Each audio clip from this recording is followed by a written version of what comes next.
निवडणुकांची चर्चा आता चांगलीच रंगल्याचं आपल्याला पाहायला मिळतंय. मुरगुडच्या नगरपालिकेची चर्चा मध्येच रंगली होती. मुरगुडमध्ये सुजाण नागरिक, सुजाण मुरगुडकर अशा पोस्टरनी चांगलीच चर्चा रंगवली होती. सध्या मुरगुडमध्ये नगराध्यक्ष पदासाठी महिला आरक्षण पडल्याचं आपल्याला पाहायला मिळतंय. यंदा सर्वसाधारण महिलेसाठी हे आरक्षण आहे. आता सध्या मुरगुडकरांना कशी नगराध्यक्ष अपेक्षित आहे हे पाहणं गरजेचं आहे. कशी हवी आहे मुरगुडकरांना नगराध्यक्षा? आमचे टीव्ही नेक्स्ट मराठीचे पत्रकार सर्जेराव भाट यांनी हा घेतलेला रिपोर्ट पाहूया. मुरगुड ग्रामदेवता अंबाबाई आणि करवीर संस्थापिका ताराराणी यांच्याच प्रमाणे मुरगुडलाही यावर्षी नगराध्यक्षपदाचा बहुमान महिलेस आलेला आहे. महिला सक्षमीकरणासाठी त्यांनी उपाययोजना कराव्यात. निर्भया पथक, मुलींना आधार, शिक्षण यासाठी ठोस पावले उचलावीत ही मुरगुडकरांच्याकडून अपेक्षा आहे. आत्ता होणाऱ्या मुरगुडच्या नगरपालिका इलेक्शन होत आहे, त्याच्यामध्ये महिलांच्यासाठी नगराध्यक्षपद हे राखीव झालेलं आहे. तर खऱ्या अर्थाने मुरगुडकरांसाठी आणि ह्या सर्व महिलांसाठी आनंदाची बातमी आहे. कारण की एखाद्या महिलेला हे नगराध्यक्षपद मिळालं तर भविष्यामध्ये पुढच्या 5 वर्षामध्ये महिलांच्यासाठी बऱ्याच अशा योजना महिलेच्या माध्यमातून त्या नगराध्यक्षाच्या माध्यमातून करता येतील. कारण का ह्याच्यामध्ये वुमन एम्पॉवरमेंट असेल किंवा त्याचबरोबर स्वच्छतेच्या काही ज्या सोयी असतील, त्याचबरोबर शैक्षणिक असेल आणि त्याचबरोबर महिलांच्या आर्थिक उन्नती करता आर्थिक नियोजन कसं करावं, त्याचसोबत महिलांच्यासाठी काही नवीन नवीन योजना राबवल्या जाऊ शकतात. त्यामुळे महिलांच्यासाठी ही एक खरंच आनंदाची बातमी आहे. आणि मुरगुडची जी आता होणारी निवडणूक आहे, सार्वत्रिक 5 वर्षा जी निवडणूक होणार आहे 2025ची, तर माझ्याशी म्हणजे पर्सनली माझी इच्छा अशी आहे की जी महिला उमेदवार असेल ती वेल एज्युकेटेड असावी, त्याला महिलांच्या समस्याची जाणीव असावी. त्याचबरोबर कायदा सुव्यवस्था, महिलांना ज्या लागणाऱ्या डेली बेसिक गरजा आहेत, ज्या नीड्स आहेत, त्याची तिला जाणीव असावी. कारण का मुरगुडचा हे होणारे इलेक्शन आहे ते 9 वर्षांतर होत आहे. त्यामुळे महिलांच्या बऱ्याच अशा काही मागण्या आहेत किंवा बऱ्याच काही समस्या आहेत, तर त्या माध्यमातून त्या सोडवल्या जाव्यात. आणि त्याचबरोबर त्या महिलांच्या त्या नगराध्यक्ष महिलांमुळे मुरगुडातील महिलांना एक सर्वांगीण विकास व्हावा, चांगली ताकद मिळावी अशी अपेक्षा आहे. मुरगुड नगर परिषदेची निवडणूक नगरपालिकेची निवडणूक लागलेली आहे आणि त्यामध्ये महिलासाठी सदरचं पद हे आरक्षित झालेलं आहे. नगराध्यक्ष पद सर्वसाधारण महिलेसाठी. त्यामुळं जी महिला ह्या पदासाठी उभारणार आहे ती महिला she must be well educated and experience of social work, म्हणजे ती सुशिक्षित महिला असली पाहिजे व तिला सामाजिक कार्याचा अनुभव असला पाहिजे. निवडून गेल्यानंतर त्या महिलेने आपण सुशिक्षित त्या सर्व जे काही शासनाचे निर्णय येतील, जी आर एफ गव्हर्मेंट रूल आणि जी काही सर्क्युलर परिपत्रकं याचा अभ्यास करायला पाहिजे. यामध्ये दुसऱ्याचा हस्तक्षेप न करता तिनं स्वबळावर हे कामकाज नगरपालिकेचं बघितलं पाहिजे. आणि महिला सबलीकरण, महिलांच्या बाबत ज्या ज्या योजना शासनाकडून मंजूर येतील त्या सर्व योजना राबविल्या पाहिजेत. येणाऱ्या महिला असतील, पुरुष असतील, आपल्या काही अडीअडचणी असतील घेऊन नगरपालिकेत घेऊन येणाऱ्या असतील, त्यांची सोडवणूक करण्याकरता 100% प्रयत्न केला पाहिजे. म्हणजे त्या व्यक्तीचा प्रश्न सुटला तर तो समाधानाने परत गेला पाहिजे. कुठल्याही मुरगुडच्या प्रतिनिधी तिथं जर लोक गेले आपल्या कामासाठी तर त्यांना नाराज करता कामा नाही. मग त्या कुठलेही प्रश्न असो. तसंच आपलं जर निवडून गेल्यानंतर आज मुरगुडमध्ये जर बेरोजगारी वाढल्या, त्याबाबत इंडस्ट्रीज कशा येतील मुरगुडात, इंडस्ट्रीज वाढले तर रोजगार वाढेल, इथले लोकांची बेकारी कमी होईल, त्याबाबत सुद्धा प्रयत्न केले पाहिजे. नमस्कार.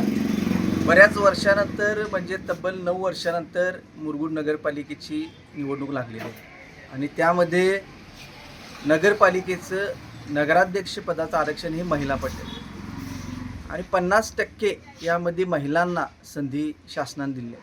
त्यामागचं कारणही असं असू शकतं की एखादी महिला घर चांगलं सांभाळू शकत असेल चांगल्या पद्धतीनं तर ती गाव ही चांगल्या पद्धतीनं सांभाळू शकते. हा त्यामागचा मोठा उद्देश ह्या शासनाचा आहे.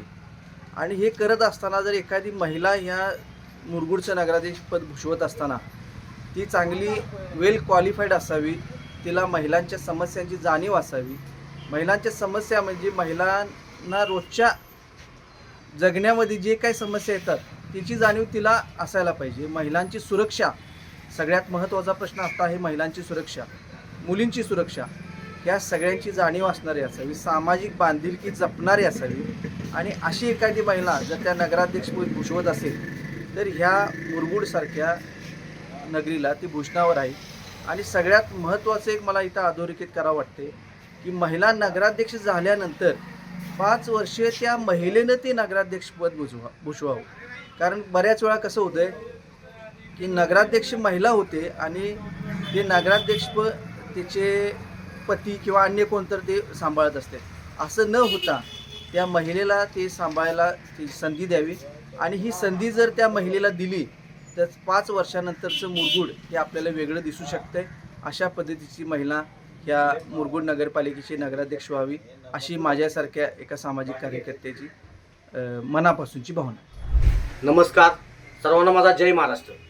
अतिशय आनंदाची गोष्ट म्हणजे मुरगुड नगरीमध्ये आता जे नगरपालिकेचं इलेक्शन लागलेलं आहे, त्या नगरपालिका इलेक्शनला महिला नगराध्यक्ष म्हणून आरक्षण पडलेलं आहे. तर या महिला नगराध्यक्षसाठी भरपूर म्हणजे महिला इच्छुक आहेत.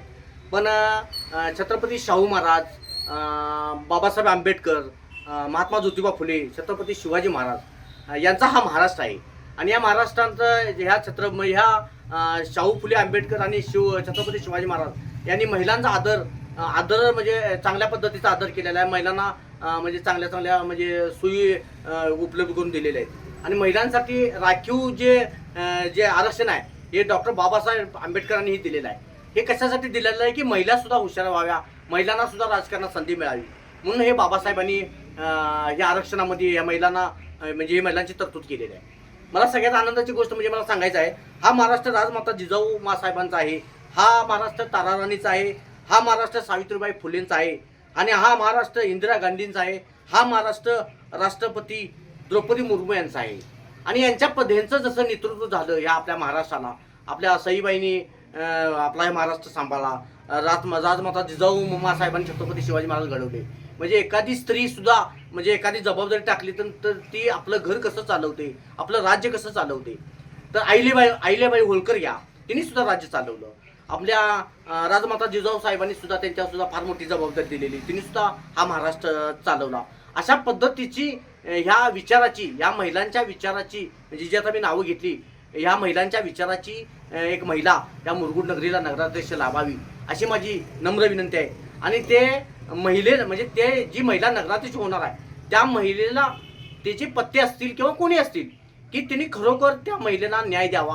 आणि महिलांसाठी जे काय लागणाऱ्या गोष्टी आहेत, महिलांसाठी म्हणजे त्यांचं आरोग्य म्हणा किंवा काही बऱ्याच गोष्टी आहेत की त्या महिलेचीच जाणीव असते की महिलेला काय लागत असते. पडद्याच्या पाठीमागं महिलांना जे काय लागत असते ते महिलेलाच माहीत असते. तर अशा पद्धतीची महिला या मुरगुड नगरीला मिळावी एक नगराध्यक्ष रूपात अशी माझी या नम्र विनंती आहे. माझ्यासारख्या छोट्याशा शिवभक्ताला इथं एक माझी बाजू मांडायला मला वेळ दिली त्याबद्दल मी तुमचा सर्वांचा आभार आहे. जय हिंद, जय महाराष्ट्र. आपल्या मुरगुडमध्ये नगराध्यक्ष पदासाठी महिला ओपनचं आरक्षण मिळालेलं आहे. मुळात म्हणजे ही एक आनंदाची गोष्ट आहे. आणि मुळात पहिला म्हणायचं झालं तर मुरगुडमधल्या महिलांच्यासाठी एक सुवर्णसंधी आहे. कारण त्यांना आपले प्रश्न सहजपणे एका महिलेसमोर मांडता येतील आणि त्यांना सांगता येतील आपल्या ज्या काही सर्व अडचणी आहेत. आता राहिला प्रश्न इतर कामाचा, तर महिला नगराध्यक्ष ज्या होतील त्यांना मला एक फक्त सांगायचं आहे की मुळात म्हणजे ज्या सर्व महिला आहेत त्यांचे सगळे जे प्रश्न आहेत ते तुम्ही ऐकून घ्या, त्याच्यावरती काम करा आणि महिलांच्यासाठी रोजगाराच्या संधी उपलब्ध करा, जेणेकरून फक्त चूल आणि मूल ही जी जुनाट संकल्पना आजपर्यंत जी चालत आलेली आहे ती मोडीत निघावी. आणि जो आपली ज्या देशाची एक ह्युमन पॉवर आहे जी वेस्ट होत आहे चूल आणि मुले या संघटनेत, त्याला फाटा मिळावा आणि तो सर्व महिला वर्ग एक आर्थिक उन्नती, देशाच्या आर्थिक उन्नतीमध्ये आपलं त्यांचं एक योगदान मिळावं. त्यानंतर महिलांच्या सुरक्षेचा प्रश्न, मला असं वाटतं की ज्या नगराध्यक्ष येतील त्यांना मला सांगायचं की तुम्ही आल्यानंतर प्रत्येक गल्लीला, प्रत्येक कॉलेजच्या ठिकाणी, स्टँडच्या ठिकाणी मुली असू देत किंवा महिला असू देत त्यांच्या सुरक्षेसाठी CCTVची व्यवस्था त्यांनी करून द्यावी. शिवाय त्यानंतर प्रश्न उरतो तो महिलांच्या आरोग्याबाबतचा. आता जे सगळं चालू आहे त्याच्यामध्ये काय होतं की महिलांचा शरीरातला केमिकल इम्बॅलन्स वाढल्यामुळे चिडचिड होणे, इतर गोष्टी होणे, त्याच्यासाठी त्यांनी आरोग्य शिबिरं आयोजित करावीत, ज्याच्या माध्यमातून महिलांना त्यांच्या आरोग्याविषयी, त्यांच्या शरीरातल्या इतर घडणाऱ्या सर्व गोष्टी त्याच्या जागरूक होतील आणि त्यांच्या आरोग्यामध्ये सुधारणा होईल. मुरगुड नगरपालिकेची पंचवार्षिक निवडणूक लागलेली आहे. या मुरगुड नगरपालिकेच्या निवडणुकीसाठी मुरगुडचे नगराध्यक्षपदी महिलेसाठी ओपन आलेलं आहे, म्हणजे खुलं आलेलं आहे. तर जी आता जी नगराध्यक्ष होणारी जी महिला आहे ती शिकलेली असावी, सुशिक्षित असावी, महिलांच्या उपक्रमांना प्राधान्य देण्यासारखी असावी, महिलांची सुरक्षितता कशी वाढेल या दृष्टीनं तिने काम केलं पाहिजे, अशी महिला या मुरगुडची नगराध्यक्ष व्हावी. तसेच मुरगुडच्या विकासासाठी त्यांनी प्राधान्य दिलं पाहिजे. काही महिलांचे पती आपल्या महिला नगराध्यक्ष झाल्या किंवा उपनगराध्यक्ष झाल्या तर त्यांचे पती त्याच्यात हस्तक्षेप करतात, तो तिने हस्तक्षेप करता कामा नये. तसेच मुरगुडच्या विकासाला प्राधान्य दिलं पाहिजे, अशी महिला या मुरगुडची नगराध्यक्ष झाली पाहिजे, अशी आमची इच्छा आहे.